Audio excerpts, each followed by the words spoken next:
এবং আমাদের মৎস্যজীবী দলের সভাপতি, সাধারণ সম্পাদক সহ মহিলা দল এবং বিএনপির নেতৃবৃন্দ, আজকে এখানে উপস্থিত আছেন আমাদের বীর মুক্তিযোদ্ধা ভাইয়েরা, মুক্তিযোদ্ধা দলের আহ্বায়ক সহ মুক্তিযোদ্ধা ভাইয়েরা এবং আমাদের উপজেলা দুর্নীতি দমন কমিশনের যে সভাপতি অধ্যক্ষ জনাব আবুল কালাম আজাদ এবং ভালুকার বিশিষ্ট মৎস্য ব্যবসায়ী ভাইয়েরা এবং বিভিন্ন খাদ্য সরবরাহকারী, উৎপাদন এবং সরবরাহকারী প্রতিষ্ঠানের প্রতিনিধিবৃন্দ, সাংবাদিক ভাইয়েরা, উপস্থিত সুধীবৃন্দ, সকলকে শুভেচ্ছা ও সালাম। আসসালামু আলাইকুম। আমরা প্রাকৃতিকভাবে আমাদের এই ভালুকা দুইটি বিষয়ে আমরা সারা বাংলাদেশের মধ্যে আমরা একটি অবস্থান তৈরি করে নিয়েছি। তার একটি হলো যে আমাদের এই অঞ্চলে কখনো বন্যা হয় না, ঘূর্ণিঝড় হয় না, ভূমিকম্প হয় না এবং যোগাযোগ ব্যবস্থা যথেষ্ট পরিমাণ সুযোগ থাকায় এই এলাকায় অনেকগুলি শিল্প প্রতিষ্ঠান গড়ে উঠেছে এবং স্বভাবতই সেই শিল্প প্রতিষ্ঠানগুলি আমাদের যে সকল সমতল ভূমি, উঁচু ভূমি সেখানে গড়ে উঠেছে। এর পাশাপাশি আমাদের এই উপজেলায় আরো যে সকল অধিকাংশ জমি আছে সেগুলি আমাদের বিল, খাল, নালা। এটা এক সময় আমাদের কৃষক ভাইয়েরা ধান চাষ করতো এক ফসলি, কিন্তু পরবর্তী সময়ে ধান চাষের উৎপাদন এবং এক ফসলি ধানে আমাদের কৃষকরা লাভবান না হওয়ায় এই জায়গাগুলিতে মাছের চাষ শুরু হয়। আমরা সৌভাগ্যবান যে মাছের চাষ করতে গেলে প্রত্যেক জায়গাতে পুকুর খনন করতে হয় এবং আপনারা জানেন যে পুকুর খনন করতে যে আমাদের অনেক অর্থ ব্যয় হয়ে যায়। আর যে বিল এবং নালা তৈরি করা আছে সেগুলি যদি আমরা একটু পরিষ্কার করে ঘাটগুলি মজবুত করে মাছের চাষ করি তাহলে অতি অল্প খরচে আমরা সেখানে মাছের চাষ করতে পারি এবং সেটাই এই অঞ্চলে হয়েছে। এবং এই মাছের চাষের পিছনে অনেক মানুষ উদ্বুদ্ধ হয়েছে। তার একটি কারণ ছিল যে মাছের চাষে অল্প পুঁজি দিয়ে ব্যবসা করা যায় এবং সে অল্প পুঁজি এক বছরের মধ্যে দ্বিগুণ প্রফিট করা যায়।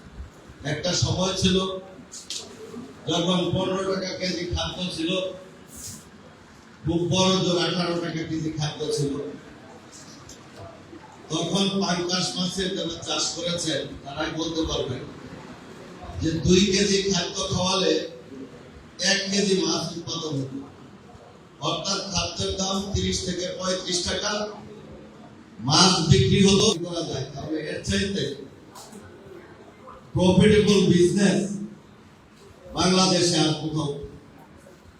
এবং সেই ব্যবসাটা কিন্তু আমাদের ময়মনসিংহ অঞ্চলে, বিশেষ করে ভালুকা, বিশাল এই ঈশ্বরগঞ্জ, ফুলপুর, গরিপুর, নান্দাইল এই অঞ্চলে মাছের চাষের আছে সেই মাছ উৎপাদন এবং সেই বেনিফিটটা কিন্তু তারা অর্জন করেছে।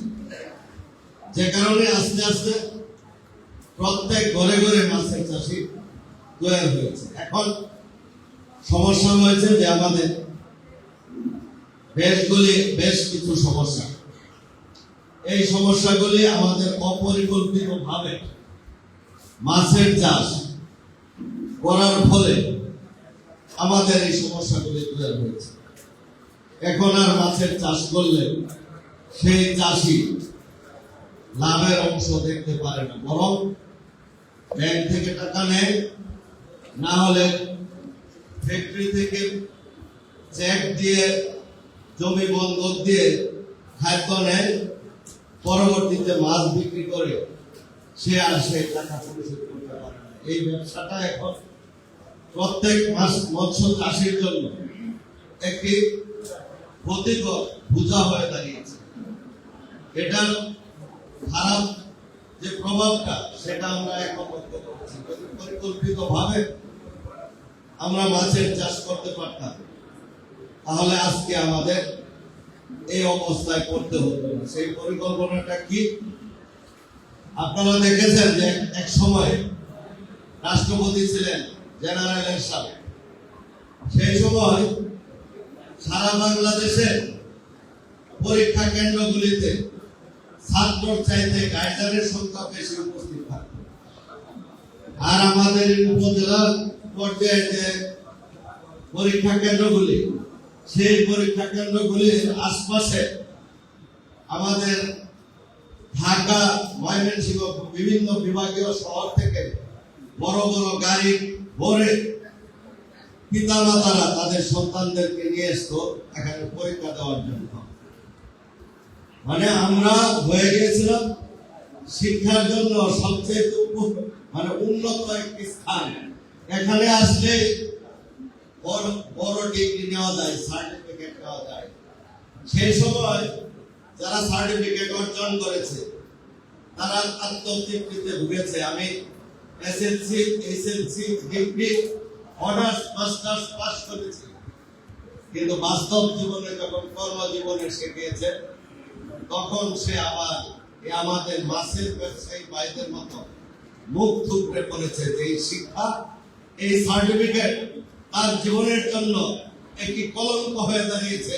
তার কাছে সার্টিফিকেট আছে, সে এখন পারছে না একটি দোকানদারি করতে, সে এখন পারছে না একটি ছোট চাকরি করতে, কারণ তার কাছে ডিগ্রি সনদ, মাস্টার ডিগ্রি সনদ রয়েছে। সেই লোকটি পরবর্তী সময়ে বেকারত্বে ভুগে হতাশায় তার জীবন উৎপাদ করেছে। আমরা সেই শিক্ষা যদি অর্জন করি, তাহলে আমাদের সেই শিক্ষা দিয়ে জাতি এবং আমাদের নিজেদের জন্য কোনো কিছু অর্জন করা সম্ভব নয়। আর এই উদাহরণ হিসাবে আমরা বলতে পারি যে মাছের চাষটাতেও আমরা এমনি ভাবে সবাই হুমড়ি খেয়ে পড়েছি। প্রথমত যারা এখানে প্রশিক্ষিত ব্যবসায়ী তারা কিছু লাভবান হয়েছেন। পরবর্তীতে এই ভালুকা নয়, শুধু সারা বাংলাদেশে সকল উপজেলাতে মাছের চাষের চাষির সংখ্যা বেড়ে গেছে। এবং এর মধ্যে আরো কিছু কারণ আছে, সেই কারণগুলিও আমরা পরবর্তীতে অনুভব করেছি। সেই কারণগুলি হলো যে আমাদের অনেক অসাধু মানুষ আছেন যারা বিভিন্ন ভাবে, অন্যায় ভাবে এবং ঘুষ দুর্নীতির মাধ্যমে অর্থ উপার্জন করেছে। সেই কালো টাকা ব্যাংকে রাখলে তার জবাব দিতে হবে, সেই টাকা দিয়ে জমি কিনলে তার ট্যাক্স ফাইল দেখাতে হবে। ট্যাক্স ফাইলে যদি টাকা না থাকে তাহলে সেই টাকা অবৈধ টাকা, তার জন্য তাকে মামলায় পড়তে হবে। এরকম অনেক ব্যবসায়ী যারা বিভিন্ন অবৈধ পন্থায় টাকা উপার্জন করেছেন, তারা এসে কিন্তু এলাকায় এলাকায় বড় বড় মাছের প্রজেক্ট নিয়েছেন এবং সেখানে মাছ চাষ করেছেন। আমার জানা মতে 2 কোটি 3 কোটি টাকা ইনভেস্ট করেছেন, সেখানে লস করেছেন না হলেও 1.5 থেকে 2 কোটি টাকা, কিন্তু ব্যাংকের ইনকাম ট্যাক্সের ফাইলে দেখিয়েছেন তার প্রফিট হয়েছে। এই কথাগুলি সত্য না মিথ্যা? পাইছেন এরকম বিভিন্ন সরকারি আমলা এবং অসাধু ঘুষখোর যারা অবৈধ পন্থায় টাকা অর্জন করেছে তাদের কালো টাকা সাদা করা সহজ পথ তারা বেছে নিয়েছিলেন এই মাছের ব্যবসা, ফিশারির ব্যবসা। মাছের ব্যবসা দেখালে 10 একর মাছের ব্যবসায় 1 কোটি টাকা প্রফিট দেখা যাবে। কাগজে পত্রে যারা সেগুলি করেছেন তারা তাদের অবৈধ টাকা বৈধ করার জন্য করেছেন। আর প্রকৃত পক্ষে আমাদের যে চাষিরা মাছ চাষ করে নিজের জীবিকা অর্জন করেছেন, তার ছেলে মেয়েদের ভরণ পোষণের জন্য মাছ চাষ করেছেন, ছেলে মেয়েদেরকে লেখাপড়ার দোকানের জন্য মাছের চাষ করেছেন, তারা এর মধ্যে ওদের যাতাকলে করে পিষ্ট হয়েছে। আমি মাছের চাষে 10 টাকার পিছনে এটি একটি বড় কারণ হিসাবে আমি চিহ্নিত করতে চাই। এর পাশাপাশি আরো যে কারণগুলি রয়েছে সেই কারণগুলি আমরা পর্যবেক্ষণ করেছি। আজকে আমরা বলতে পারি যে বাংলাদেশে শিক্ষার হার বাড়ানোর জন্য যারা প্রশ্নপত্র সহজ করে পরীক্ষা কেন্দ্রে ছাত্রদেরকে সুযোগ দিয়ে শিক্ষার হার বাড়িয়েছেন, সেই শিক্ষাই কিন্তু বাংলাদেশের ছেলেমেয়েরা তারা তাদের নিজের পায়ে দাঁড়াতে পারছে না। আজকে আমাদের সকলের মধ্যে অনুভূত হয়েছে, আজকে আপনারা দেখবেন ফেসবুকে আমাদের অনেক মায়েরা তারা ফেসবুকে স্ট্যাটাস দিচ্ছেন যে বর্তমান শিক্ষামন্ত্রী তিনি অত্যন্ত কঠিন, তার সময়ে স্কুলে পড়াশোনা না করে কেউ পাস করতে পারবে না, কিন্তু আমরা এরকম শিক্ষামন্ত্রী চাই, তাকে দিয়ে আমরা বাংলাদেশে আমাদের আদর্শ ছাত্র এবং আমাদের সন্তানদেরকে বড় করতে চাই। আজকে দিনে মানুষ ভালোর দিকটা বেছে নিয়েছে, খারাপ থেকে মানুষ মুখ ফিরিয়ে নিয়ে এসেছে। তাই বলতে চাই যে আমাদের মাছের চাষে কিছু অসাধু ব্যবসায়ী আছে এবং এর সাথে যারা খাদ্য উৎপাদন করেন কিছু অসাধু খাদ্য উৎপাদনকারী কোম্পানি আছেন। আমার কথাগুলি কার বিপক্ষে যাবে এবং কার পক্ষে যাবে সেটা বড় কথা না, বাংলাদেশের বাস্তবতায় এটি এখন আমাদের একটা মুখ্য বিষয় হয়ে দাঁড়িয়েছে। বর্তমান বাংলাদেশে ধান চাষির সংখ্যার চাইতে মাছ চাষির সংখ্যা অনেক বেশি, সুতরাং তাদেরকে তাদের পায়ে দাঁড় করাতে হলে আমাদেরকে এই বিষয়গুলি লক্ষ্য করতে হবে। আজকে এখানে আমাদের উপজেলা মৎস্য কর্মকর্তা আছেন, আমি ওনাকে জিজ্ঞাসা করতে চাই যে আপনি বালুকাতে কয়েকটি চাষি মাছের চাষের সাথে জড়িত, তার আপনার সঠিক তথ্য আছে কিনা, এবং সেই মাছের চাষি প্রতি মাসে তার মাছের প্রজেক্টের পানি পরীক্ষা রিপোর্ট আপনার কাছে আছে কিনা, এবং যে মাছ চাষ করছে তার কাছে আছে কিনা। যদি সেটি প্রতি মাসে তার কাছে সেই পানি পরীক্ষা রিপোর্ট না থাকে, তাহলে সেই পানিতে সে লক্ষ লক্ষ টাকা ইনভেস্ট করে থাকে, সেখানে যদি কোটি টাকা ইনভেস্ট করে থাকে, তাহলে অবশ্যই আমরা তাকে একটি দুর্ঘটনার দিকে দাবিত করছি। সে সেখানে অ্যাক্সিডেন্ট করে তার সর্বস্ব হারাতে পারে, তার সেখানে নিরাপত্তা দেওয়ার কারো ক্ষমতা নাই। সেটি আমাদের সরকারের পক্ষ থেকে দিতে হবে, আর সরকারের পক্ষ থেকে সেই দায়িত্বটি আমাদের মৎস্য উপজেলা মৎস্য কর্মকর্তা। এখানে প্রশ্ন আসতে পারে যে মাছের প্রজেক্টের সংখ্যা অনেক বেশি, আমাদের কর্মকর্তার সংখ্যা কম। যদি সেটা থাকে তাহলে আপনাকে অবশ্যই সরকারকে জানাতে হবে যে আমার প্রত্যেকটা প্রজেক্টে প্রতি মাসে পানি পরীক্ষা রিপোর্ট তৈরি করতে হবে এবং সেটি সংগ্রহ করতে হলে আমার আরো 10 জন এক্সপার্ট দরকার। আপনি সেরকম কোন রিকোয়ারমেন্ট সরকারকে দিয়েছেন? যদি না দিয়ে থাকেন তাহলে সেক্ষেত্রে আপনার ব্যর্থতা রয়েছে। আজকে আমি আমাদের চাষি ভাইরা তারা যেখানে কম মূল্যে খাদ্য পায়, বাকিতে খাদ্য পায়, সেই খাদ্য দিয়ে তারা মাছ চাষ করে এবং খাদ্যওয়ালারা যে কাজটি করে সেটি হলো জমি বন্ধক নেয়, স্ট্যাম্প করে নেয়, আর হলো ব্ল্যাঙ্ক চেকে স্বাক্ষর নেয়।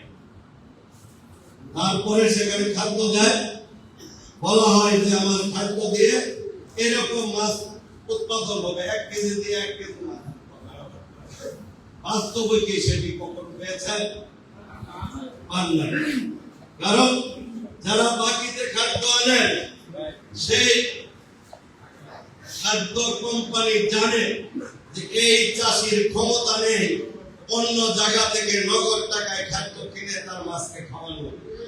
আর 2 দিন মাছকে যদি না খাওয়াই, মাছ তো পাগল হবে, সেই চাষিও পাগল হয়ে যাবে যে আমার মাছকে খাদ্য দিতে পারছি না, মাছ তো শেষ হয়ে যাবে। সে বাধ্য হয়ে সে খাদ্য কোম্পানির কাছ থেকে খাদ্য নেয়। খাদ্য কোম্পানি যখন তাকে স্যাম্পল দেয় তখন তার প্রোটিনের পরিমাণ সঠিক থাকে।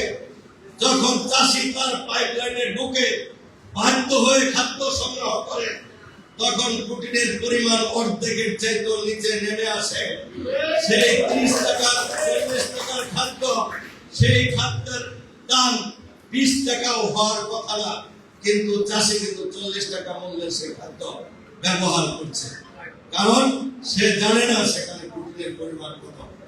আজকে আমাদেরকে নির্ধারণ করতে হবে, আমাদের চাষিদেরকে যদি আমরা বাঁচাতে চাই তাহলে তাদেরকে সাপোর্ট দিতে হবে আমাদের সরকারের। আর সরকার যদি সাপোর্ট দেয় সেই দায়িত্ব নিতে হবে আমাদের মৎস্য কর্মকর্তা, মৎস্য অধিদপ্তরে। আমাদের বালুকাতে যে কয়টি কোম্পানির খাদ্য বালুকার মাছের চাষিদের কাছে বিক্রি করা হবে, প্রত্যেকটি খাদ্য প্রতি মাসে আমাদের মৎস্য কর্মকর্তা পরীক্ষা করে তার প্রোটিনের পরিমাণ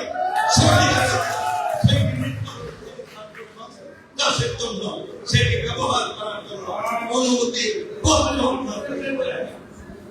আপনাকে সেই অনুমতি পত্র দিতে হবে। আপনার কাছ থেকে অনুমতি পত্র ছাড়া কোন